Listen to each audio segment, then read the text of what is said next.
तृतीया की यह महान कथा सुनने मात्र से ही दूर हो जाती है सबकी गरीबी।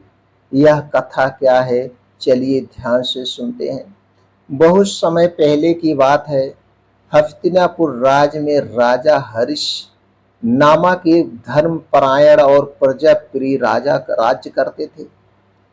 वह बहुत दानी थे। अपने राज्य में कभी किसी को भूखा नहीं सोने देते थे। लेकिन समय का चक्र घूमा और उनके राज्य में भारी अकाल पड़ा। न फसल हुई, न व्यापार चला। प्रजा दुखी हो गई और राजा खुद भी निराश हो गए। एक दिन एक वृद्ध साधु राजा से मिलने आया और बोला, राजन, चिंता मत करो, अक्षय तृतीया का दिन निकट है। उस दिन एक विशेष कथा होती है जिसे अक्षय समृद्धि कथा कहते हैं।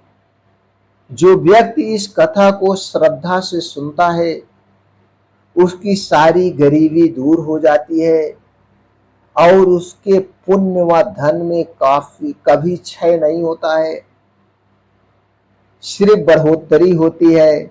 इसलिए इसे अक्षय कहा गया है, इसीलिए इसे अक्षय तृतीया कहा गया है। राजा ने पूरे नगर में घोषणा करवाई और अक्षय तृतीया के दिन कथा का आयोजन किया। हजारों लोग एकत्र हुए और कथा सुनने लगे। एक बार भगवान श्री कृष्ण ने युधिष्ठिर को बताया कि अक्षय तृतीया का दिन अत्यंत शुभ होता है। इस दिन भगवान विष्णु के पूजन और कथा श्रवण से असीम पुण्य प्राप्त होता है। विशेषकर इस दिन यदि दान, व्रत और पुण्य कर्म किए जाएं तो वह कभी समाप्त नहीं होते हैं, वह अक्षय हो जाते हैं। कथा में एक गरीब ब्राह्मण की कहानी भी सुनाई गई, जिसने केवल श्रद्धा से यह कथा सुनी और अक्षय तृतीया के दिन थोड़े से चावल का दान किया। उस ब्राह्मण के जीवन में इतना सुख आया कि वह कभी धन की कमी झेला ही नहीं। उसके जीवन में कभी धन की कमी हुई ही नहीं। दोस्तों, राजा हर्ष और उनकी प्रजा ने पूरी श्रद्धा से यह कथा सुनी और अपने सामर्थ्य अनुसार दान किया। कहते हैं कि उसी रात नगर में बारिश हुई, खेतों में हरियाली आ गई और व्यापार फिर से अच्छे से चल पड़ा। राजा का खजाना फिर से भरने लगा और प्रजा में खुशहाली लौट आई।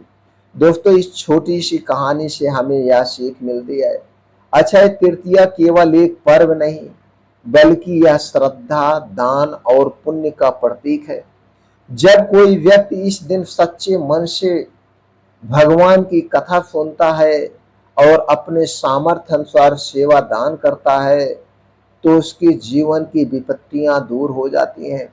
इसीलिए कहा जाता है, अक्षय तृतीया की यह महान कथा सुनने मात्र से ही गरीबी दूर हो जाती है।